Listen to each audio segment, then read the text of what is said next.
talk for today. Today we're going to be chatting about getting back into the off-season workouts. A lot of you have taken 1 to 2 weeks off, and now when you return back to the workouts, instead of going into the in-season, you're going to be going into the off-season. Our off-season for most of us is from August until December. January starts our preseason. If you're in high school in Nebraska, you're not in your off-season, you're in your high school season. And that gives you a really short off-season window, which is just going to be November and December, which is a slight disadvantage, but we'll use what we have available. For those of you who are not in high school, or you don't live in the state of Nebraska, we have the advantage of having a little bit longer of an off season. And yes, even if you're playing fall ball during this off season, it's still technically our off season. And it's really important that we remember that. I'm going to share with you why at the end of this discussion. So just to give you guys a little bit of a Chalk Talk overview of what we're going to be chatting about during the month of August, I listed out all of our topics. So you can go through and read those, the first thing we're going to be chatting about is when we know that we need rest. How do we know that we need rest and how to take it? August 8th, there isn't a Chalk Talk. August 15th, we're going to be talking about in-season versus out-of-season training, practical applications of what that looks like. August 22nd, we're talking about physical limitation versus technique limitation. This is really, really important that we understand in our off-season. I'm going to share with you why on that week. And then August 29th, we're going to be talking about how to take our strength gains and create on-the-field performance improvement with those strength with those strength gains. So getting back into the off-season workouts, the first thing that we really need to do is that we need to have a plan for our off-season. And this is actually how you can get your Chalk Talk points for today. Is what you're going to do right now is you're going to take out a piece of paper and you're going to reflect on the season. What's 2 things that you did well? And right now I want you to just think about one thing that you need improvement on. You can take down more than one thing for this off season, but I want you to just focus on one thing for now. And what I want you to do is, if you're following along, I want you to pause this video right now and go ahead and jot down those notes. 2 things that you did well on during the course of the season, 1 thing you need improvement on. And it can be anything. It can be a mental skill, it can be a physical skill, it can be a relational skill. Whatever it is that you need to improve on this off season, I want you to write it down. Again, hit pause while you think through that. And after you've done that, then what we're going to do is we are going to develop a plan for this off season. So that one thing that you wrote down that you need improvement on, what I want you to do is I want you to break down that task. And I'm going to give you an example.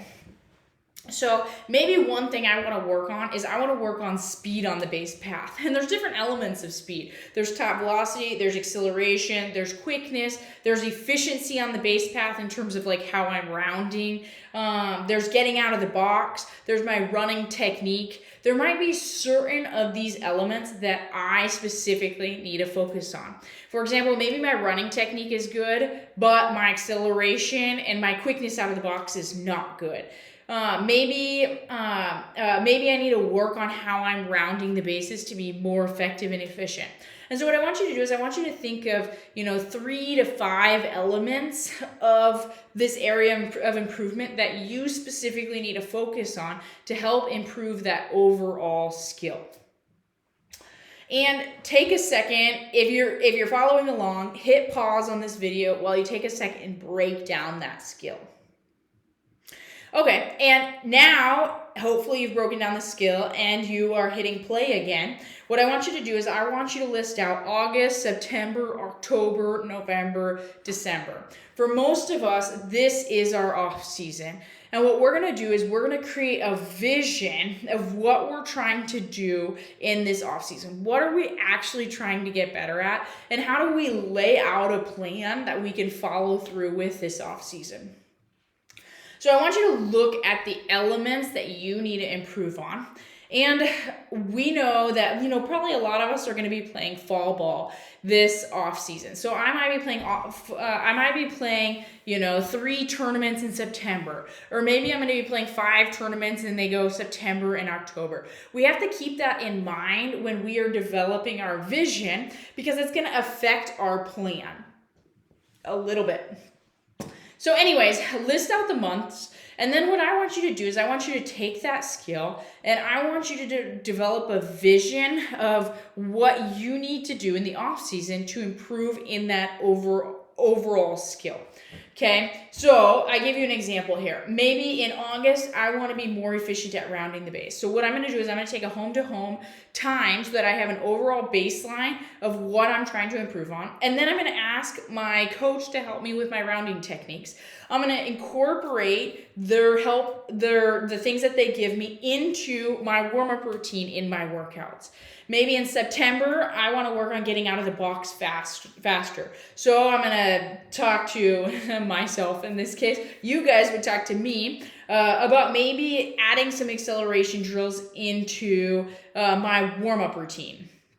Maybe in October, I'm done playing, and now's the time where I need to really, really emphasize leg strengthening. So what I'm going to do is I'm going to have at least 3 good leg workouts a week, and I'm going to add 1 power leg exercise to every workout routine in the month of October. Maybe in November, what I want to do is I want to improve my top velocity. And so I'm going to add in a 10-minute footwork coordination acceleration routine into my warm-up plan every day that I'm working out. And maybe in December, what I want to do is I want to work on changing directions. And so I'm going to talk to Emily about changing my warm-up routine and adding in a few changing direction drills that I can add into my warm-up routine. And then maybe again, I want to take my home-to-home time so I can see if my plan was effective for making me faster this off season. Again, this is an example, but what you guys are going to do is you're going to take your specific skill that you need to work on, your breakdown of the skill of what you specifically need to do to improve on that skill, and then what you're going to do is you're going to lay out a vision of what you're going to do in this off season. And again, you can't discount if you're playing fall ball. Take that into account as you develop your plan, but also remember that in the off season, it's different than in the in-season, and we're gonna chat a little bit about that later, but our focus is always the strengthening aspect, which is different when we're in season. Again, we're gonna chat about that a little bit later. So getting back into the off-season workouts, the first thing that we need to do is we need to have a plan, and hopefully if you're following along with this, then you have hit pause and you have developed a plan for yourself. And if you've done that, then shoot me a picture of what your plan is, and you can get 5 points for that activity. The next thing that we need to do is we need to address healthy habits. So a lot of times when we take a break, we maybe are a little bit more flexible with our sleeping schedule. Maybe we weren't as good at hydrating. Maybe our nutrition wasn't as important to us during that time, and that's okay. That's okay to have our 1 to 2 weeks where we're going to the pool and we're eating pizza and we're staying up late with our friends, and that's good. That's healthy to do that sometimes. But now it's time to get back into routine. So for sleeping, we need 7 to 9 hours a night. You guys probably all need more than 7 hours, no matter what you think. You can't get too much sleep. Sleeping is your body's way of recovering. So make sure that you're getting plenty of sleep. The most important thing with your sleep routine is to make sure you wake up at the right time, at the same time every morning. And a lot of you guys are going to be starting to go back into school. It might be helpful to start thinking about getting back into your school routine. If you have to get up for 7 o'clock for school, maybe you want to start getting up at 7 o'clock. Getting up at 7 o'clock and getting your body back into the rhythm. Then the other thing that we need to make sure that we are doing is getting enough water. This is like the single biggest thing that inhibits our performance gains, and it's so easy to get. Get a water bottle, measure your intake. You need 1 ounce for every pound you weigh. And this is so important because when you're dehydrated, it decreases your cardiovascular fitness by 5%. That is so much for just not staying hydrated. So get hydrated so that we can maximize our gains, and it also helps with our recovery. The next thing that we want to make sure that we get under our belt is our nutrition. So what I would encourage you guys to do is plan when you're going to jump back into the workouts. 2 days before you're going to jump back into the workouts, make sure that you have addressed all 3 of these big health aspects. Get enough sleep, make sure that you're hydrated, and then get into a good nutrition plan. A couple weeks ago, we talked a lot about nutrition, and here's a basic overview of what you want to do when you think about nutrition. A big thing that's going on right now is that there's a fad to eliminate carbs, and because of the workouts that we're doing a lot of high intensity workouts. You girls need carbohydrates. What I would encourage you guys to think about with your carbohydrates is getting dense, good source carbohydrates. Okay, black beans and lentils have a lot more energy in them than a white bread. When we're on the field playing, we don't always have the option of not taking the highly processed carbohydrate, and that's okay. It's okay to eat those things. But if we eat the denser carbohydrates that are a little bit more complex, that are a little bit harder to break down, they provide a lot more energy for our bodies during the course of the day. So really encourage you guys to think about getting good, healthy carbohydrates. Sweet potatoes, beans, lentils, things that aren't as processed as the carbs that are easy to attain in our society. So, but anyways, here's basic overview of what you want to do during the course of the day. So pre-workout meal, 3 hours. You want to eat some of those long-lasting carbs, not carbs. Hopefully you aren't eating carbs. Fats, colorful fruits, veggies. Your pre-workout snack. An hour before you work out, you want to eat a light snack. Fluids and carbs that are easy to break down. Watermelon is a great option. After you're done working out, this is when you want to make sure you get protein in your system, because protein is going to help your muscles recover. So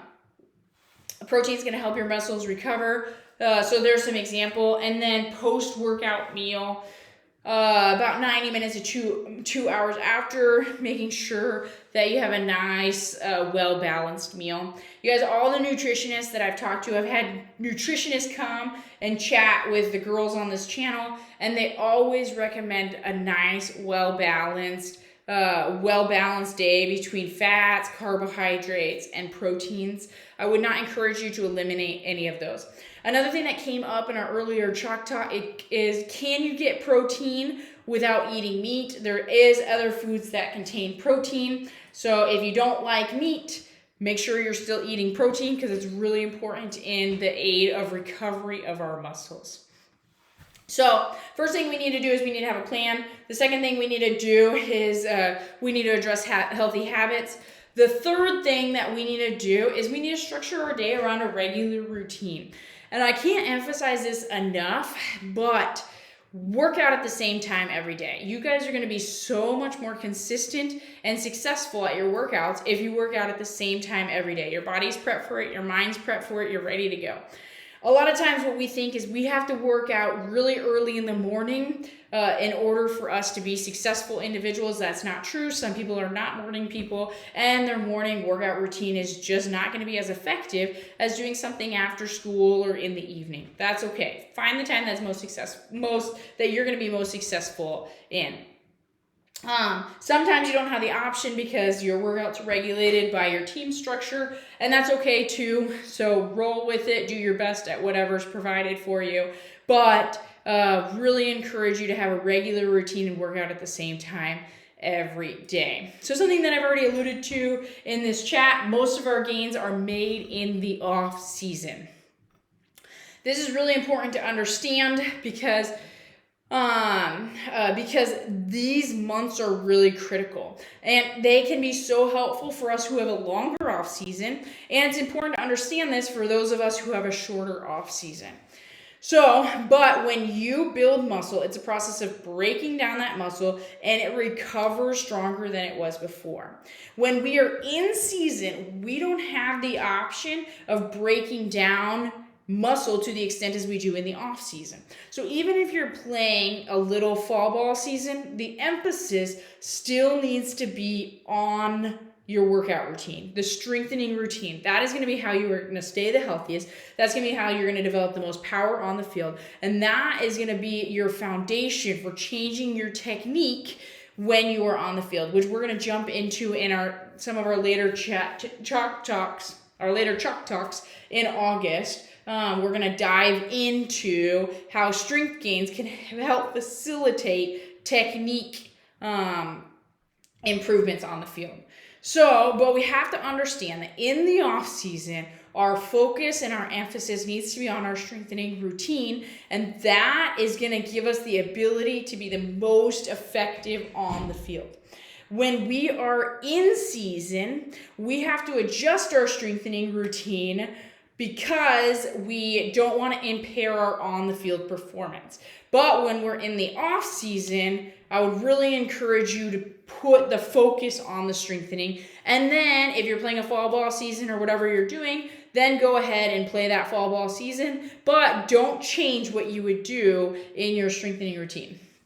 So a really good example practically that might help you understand this more is I work regularly with marathon runners. People come in and they see me personally. They want me to develop a plan for running marathons. I love to run. I haven't run a marathon in the past year, but that used to be part of my regular routine. One of the problems with marathon runners is that they run a marathon and then they immediately sign up for the next marathon. Some of my runners try to run a race every single weekend. Now, this is a red flag because what's going to happen is that when you run, you're strengthening in one pattern. You're not developing multi-directional movement. You're not working on your strengthening, although you are working on your endurance. You're not working on emphasizing your core stability. So what happens over the course of time is that your running form actually starts to break down because you aren't developing strength to maintain your running form. Not to mention you're missing some of the other elements of health like multi-directional movement, which is functional in our daily living. So what I do with all my marathon runners is I tell them like, hey, it's okay to run, but every year for 6 to 8 weeks of the year, you need to not have a race on your agenda and you need to focus on your strengthening, and then you run on the side with whatever energy you have left. But don't change your strengthening routine for your running routine. The rest of the year, you can change your strengthening routine to facilitate your running. So you're going to run first, and then you're going to strengthen, maybe 10 minutes twice a week. Whatever you have time for, you fit the strengthening in the gaps. But for those 6 to 8 weeks, we need to focus on the strengthening. That way, during the rest of the year, we can maintain good running form so that it doesn't break down and we don't get injured over the course of time. The same thing exists in softball, and we, if you're not in Nebraska, have the advantage of having that longer off season where we can really focus on that strengthening, and that's super helpful and important for helping us adjust our technique, be more powerful on the field, and stay healthy on the field. So again, understand that most of our gains are going to be made in the off season. So don't slack in this off season. It's time to get after it. So anyways, that's our track talk discussion for today. Complete that activity, get your 5 points. Hopefully that's helpful for helping you think through how to get back into the off-season workouts. And hopefully it's motivating as you're coming off your break to start getting after it, because now is the time to get better. So thanks for watching and have a good week.